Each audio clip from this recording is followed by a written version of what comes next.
আপাতত স্বস্তির বার্তাই দিচ্ছে আলিপুর আবহাওয়া দপ্তর। তার কারণ দক্ষিণবঙ্গের বিভিন্ন জায়গায় একেবারে কালবৈশাখীর পরিস্থিতি তৈরি হয়েছে। নিম্নচাপ অক্ষরেখা অবস্থান করছে মধ্যপ্রদেশে, যার জেরে দক্ষিণবঙ্গের বিভিন্ন জায়গায় পূর্ব বর্ধমান, পশ্চিম বর্ধমান, হাওড়া, হুগলি, বীরভূম এই সমস্ত জায়গায় একদিকে যেরকম বজ্রবিদ্যুৎ সহ বৃষ্টি, দমকা বাতাস বইতে পারে 40 থেকে 50 কিলোমিটার বেগে, সঙ্গে কালবৈশাখীর পরিস্থিতি তৈরি হচ্ছে।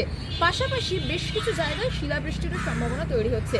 আর দক্ষিণবঙ্গ ছেড়ে উত্তরবঙ্গের দিকে তাকালেও একই আবহাওয়া থাকবে এমনটাই মনে করা হচ্ছে, অর্থাৎ সেখানেও বজ্রবিদ্যুৎ সহ বৃষ্টি। মূলত দার্জিলিং, জলপাইগুড়ি, কোচবিহার, কালিম্পং, আলিপুরদুয়ার এই 5 জায়গায়, মালদা, দিনাজপুরেও বজ্রবিদ্যুৎ সহ বৃষ্টির সম্ভাবনা তৈরি হচ্ছে। শহর কলকাতায় বৃহস্পতিবার সন্ধ্যাবেলা স্বস্তির বৃষ্টি হয়েছে। তাপমাত্রার পারদ বেশ খানিকটা নিম্নমুখী এবং আজকেও অর্থাৎ শুক্রবারও বজ্রবিদ্যুৎ সহ বৃষ্টির সম্ভাবনা, সঙ্গে কোথাও কোথাও কালবৈশাখীর সম্ভাবনা। ফলত এই সপ্তাহের জন্য আপাতত স্বস্তি শহরবাসীর, তবে আগামী সপ্তাহে আবারও তাপমাত্রার পারদ বৃদ্ধি পেতে পারে এমনটাই জানাচ্ছে হাওয়া অফিস।